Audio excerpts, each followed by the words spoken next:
first step towards achieving your dreams is having the right coach. Get the best education with CAD.com Lab and make your AutoCAD do the 3Ds Max. Dreams come true. Download the app now. कि हम लोग कुछ mouldings वगैरह create करते हैं front elevations में, सभी लोगों ने देखा होगा।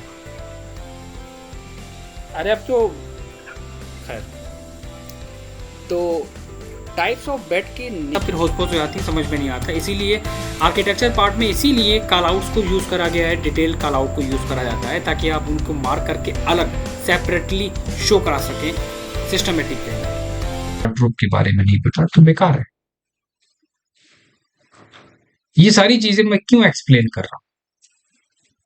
यही चीजें हमारे लिए हमको कॉन्फिडेंस देती है।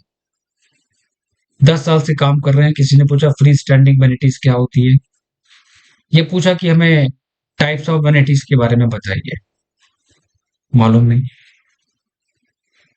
तो वो 10 साल काम करना मेरे लिए बेकार है। Free standing vanities, wall mounted vanities, corner vanities, double sink vanities, vessel sink vanities, cabinet style vanities, under mounted sink vanities, ये इसके स्टाइल्स हैं। और फर्नीचर्स के साथ साथ सिर्फ इसके स्टाइल्स इंपॉर्टेंट नहीं होते हैं, आपको पता है इसके साथ साथ बहुत सारी चीजें इंपॉर्टेंट होती हैं। एक परफेक्ट इंटीरियर डिजाइनर बनने के लिए बहुत मेहनत करना होती है। अब टाइप्स ऑफ साइड टेबल कौन कौन सी होती है? किसी प्रोफेशनल से क्वेश्चन करता हूँ कि मुझे साइड टेबल के नाम बताओ, वो काम कर रहा है 10 साल से, वो कहता है कि कॉन्फिडेंस के साथ कि सर बेड साइड टेबल को बेड साइड टेबल कहा जाता है या वुडन टेबल कहा जाता है। वुडन का मतलब हो गया लकड़ी, तो लकड़ी की टेबल तो एक कॉमन वर्ड हो गया। स्टील लगा दोगे तो स्टील के टेबल कहोगे, ग्लास लगा दोगे तो ग्लास की टेबल कहोगे। जिस तरह टाइप्स ऑफ फर्नीचर होते हैं, टाइप्स ऑफ इंटीरियर के नाम होते हैं, इसी तरह टाइप्स ऑफ फर्नीचर के भी नाम होते हैं। वरना कैबिनेट को हम अलमीरा कह देंगे, अलमीरा को हम कैबिनेट कह देंगे, क्या फर्क पड़ गया? तो कौन सी साइड टेबल हम डिजाइन कर रहे हैं, इंपॉर्टेंट ये है उस साइड टेबल का नाम क्या है, सबसे इंपॉर्टेंट पॉइंट।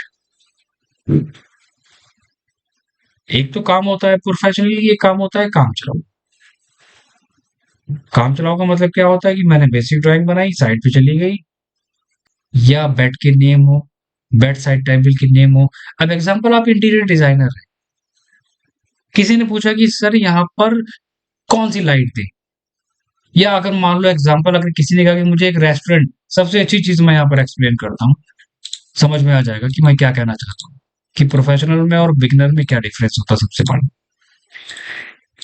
एग्जाम्पल, हमें एक प्रोजेक्ट मिला, मैं आगे उस पर काम भी करूंगा। मुझे एक प्रोजेक्ट मिला रेस्टोरेंट का, ठीक। अब रेस्टोरेंट का प्रोजेक्ट तो मुझे मिल गया, लेकिन हमें समझ में नहीं आ रहा कि हम क्या करें। अब प्रोजेक्ट मिला और क्लाइंट ने कहा कि ये बताइए कि आप इस वॉल पे लाइट कौन सी दे रहे हैं। 3 से 4 लाइटें लोगों ने माइंड में सेट कर ली है, बस वो सोचते हैं कि भाई हर जगह यूज होती है, wall mounted light, hanging light, ceiling hanging light, glass lamp, glass chandelier, hanging light, अलग अलग नाम जोड़ जाड़ के तोड़ के बना के प्रेजेंट कर देते हैं। अब हमें यही नहीं पता कि इसमें लाइट कौन सी देंगे, तो आप रेस्टोरेंट क्या डिजाइन करोगे? सोचिए, हमें यही नहीं पता कि हम इसमें लाइट कौन सी देंगे, तो फिर हम इसमें क्या डिजाइन करेंगे, हमें डेकोरेट क्या करेंगे चीजों को। हम किसी से पूछो ये लाइट कौन सी है, कोई कहेगा वॉल माउंटेड लाइट है, कोई कहेगा अलग, कोई कहेगा अलग, कोई कहेगा। इसलिए लाइटिंग के टाइप्स ऑफ नेम इसके बहुत इंपॉर्टेंट है।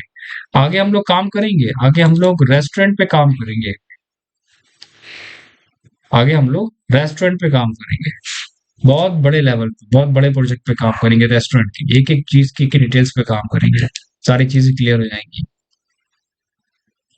तो इसलिए हमारे लिए इंपॉर्टेंट है यहाँ पर शैंडलियर का पार्ट, इलेक्ट्रिकल का पार्ट। कौन कौन से टाइप्स ऑफ इलेक्ट्रिकल्स आइटम होते हैं, उनके नेम क्या क्या होते हैं।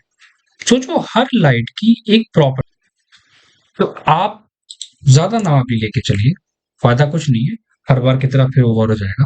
सबसे पहले तो आप साइजेस को स्टडी करिए, number 1।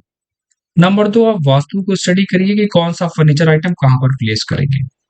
Number 3, types of furnitures के नेम को याद करिए, जैसे गाना याद करते हैं 10 मिनट का, उसी तरह टाइप्स ऑफ फर्नीचर के नेम, वास्तु, साइजेस, और लास्ट में आता है उनके ब्लॉक्स को डिजाइन करके रखिए अपने पास। कौन से? स्टैंडर्ड। कौन से ब्लॉक? स्टैंडर्ड ब्लॉक्स को रखिए। बात समझ में आई? आज का क्लियर हुआ?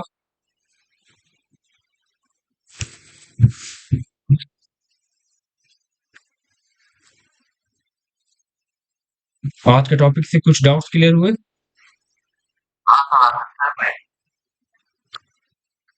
ठीक है, तो assignment number 1, sizes, vastu, types of furniture और ब्लॉक्स, इन सब पे काम करना स्टार्ट करेंगे। जब ये सब रेडी हो जाए फिर हम इसके बाद काम करेंगे एलिवेशंस के ऊपर और सेक्शंस के ऊपर बहुत अच्छे से। नेक्स्ट हमारा काम होगा ये कि इंटीरियर के एलिवेशंस कैसे बनाए जाते हैं, फ्लो प्लान के एलिवेशन और इंटीरियर के एलिवेशन दोनों में डिफरेंसेस क्या क्या होते हैं, कैसे करते हैं, राइट? ठीक है, बहुत आराम से बहुत रिलैक्स होकर काम करना स्टार्ट करेंगे, क्योंकि एक एक चीज को मैं फोकस करके चल रहा हूँ ताकि माइंड में वो चीज सेव होती चले, कोई डाउट ना। साइजेस नहीं नहीं, मैं बात कर रहा हूँ इन ब्लॉक्स की, ये कैट के ब्लॉक्स के। ये कैट के ब्लॉक्स इंटीरियर में भी यूज करेंगे आप, हम नहीं, आप यूज करेंगे और आपको आने वाले प्रोजेक्ट में भी हेल्प करेंगे, इसलिए ठीक है, इसलिए उनको बनवा के रखते हैं कि आगे आपको जो भी प्रोजेक्ट मिलेंगे